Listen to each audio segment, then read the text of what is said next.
Showdown ভিডিওতেই আমি বলেছিলাম এই বাসটি বানানোর টিউটোরিয়াল আসবে না, কারণ আমার চ্যানেলে অলরেডি এটি বানানোর ভিডিও রয়েছে। পার্থক্য শুধু পেইন্ট জবে, বাদবাকি সব কিছুই সেম।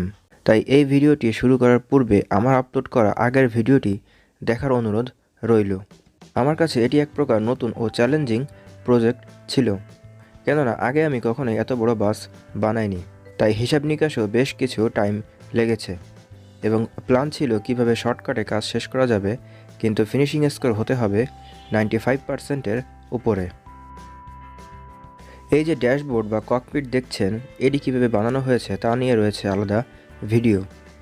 ডেসক্রিপশনে ভিডিও লিংক দেওয়া রয়েছে।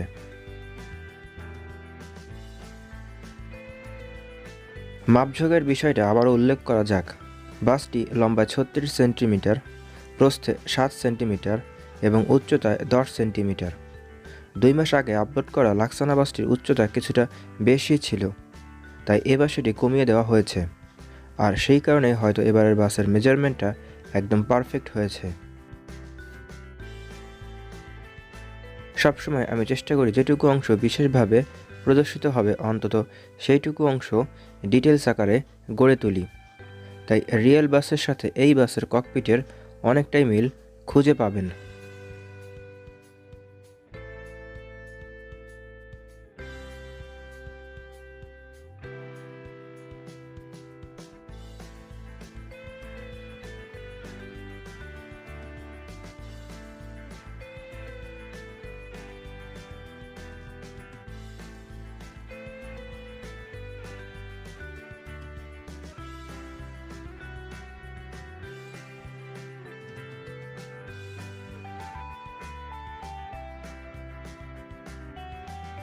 জানালার কাজগুলো লাইট ব্লু কালারের।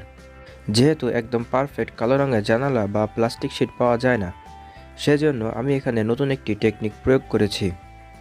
কাজগুলো যেন ব্লু থেকে কালোতে রূপান্তরিত হয়, সেজন্য ভিতরের দিকে কালো অ্যাক্রিলিক রং দিয়ে ঢেকে দিয়েছি।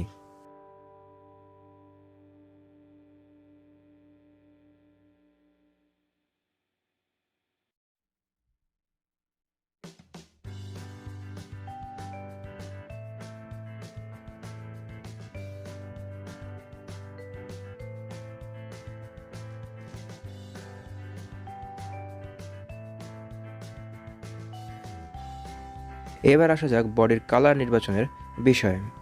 রিয়েল বাসের বডির কালার ছিল লাইট গ্রে। বাজারে একটু ঘোরাঘুরি করে এই গ্রে কালারের অফসেট পেপারটি পেয়ে গেলাম এবং সেটি দিয়ে বডি পেইন্ট করাতে মডেল বাসটির পেইন্ট শিম অনেকের কাছেই গ্রহণযোগ্য হয়েছে। আপনারা সবসময় দেখে এসেছেন যে আমি অল টাইম বাসের বডির সাথে ছাদ সেট করে দেন চেসিসের উপরে বসিয়ে দেই, কিন্তু এবারের বাসের ক্ষেত্রে সেই পদ্ধতিতে আর যায়নি। এবার যে কোনো এক পাশ আগে লাগিয়ে নিয়ে তার সাথে সাপোর্টিভ কাগজগুলোকে গ্লুগান দিয়ে জোড়া দেওয়া হয়েছে। এর একটাই উদ্দেশ্য, বাসটি বড়, আর তাই এর স্ট্রাকচারটা শক্ত করার জন্য সব দিকেই ভাবতে হয়েছে।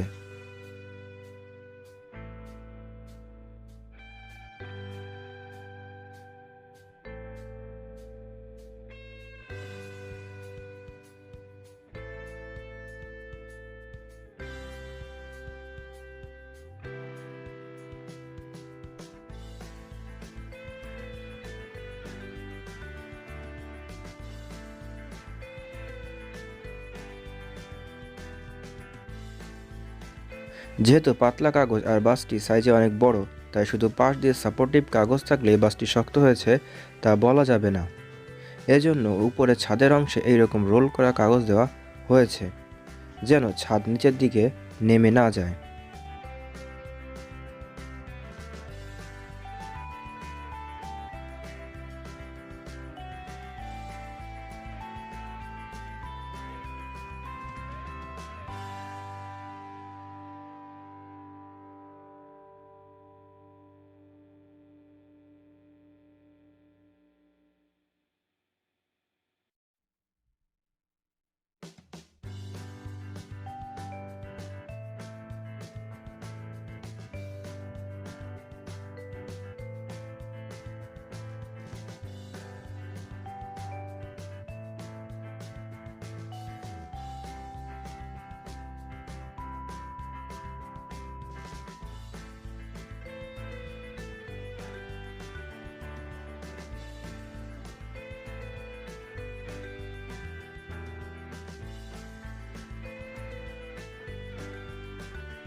চতুর্দিকে সেট করা হয়ে গেছে।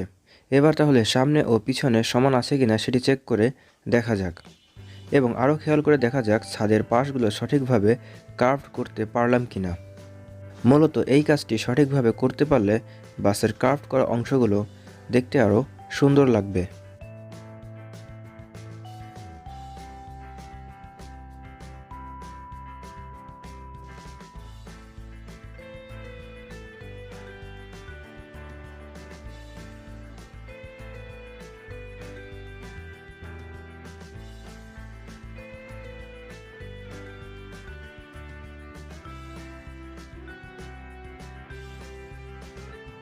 এই পর্যায়ে বাস বানানো ও পেইন্ট দেওয়া শেষ।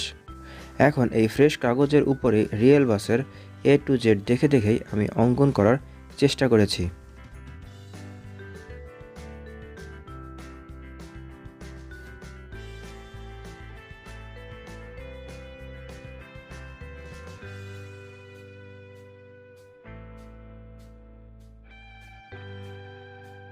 প্রথমে ভেবেছিলাম কলম দিয়ে কালো দাগের লোগো এঁকে দিব, কিন্তু পরে সেই চিন্তা থেকে সরে আসলাম।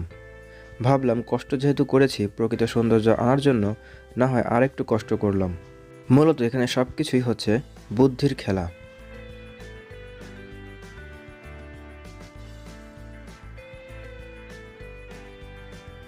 ধীরে ধীরে এক পর্যায়ে বাসের কাজ শেষ হয় আর পরিতৃপ্তির হাসি ফোটে। বিকজ আমি একজন বাস লাভার, আর আপনিও নিশ্চয়ই বাস লাভিং করেন বিধায় আমার এই ভিডিওটি একদম শেষ পর্যন্ত দেখছেন। প্রচুর সময় ও ধৈর্য না থাকলে এই কাজে এত দূর আসা সম্ভব নয়। দেশে আসা ট্রেন্ডিং বাসের কাতারে থাকা সোহাগ প্রেস্টিজের মিনিয়েচার ভার্সনটি বানাতে পেরে বেশ ভালোই লাগছে। সাথে পেলাম নতুন কিছু কাজের অভিজ্ঞতা। অনেক কথাই বলে ফেললাম। যাই হোক, এই বাসের শোডাউন ভিডিওটি মিস করে থাকলে নিচে থাম্বে ক্লিক করুন। সবার জন্য শুভকামনা রইল। আল্লাহ হাফেজ।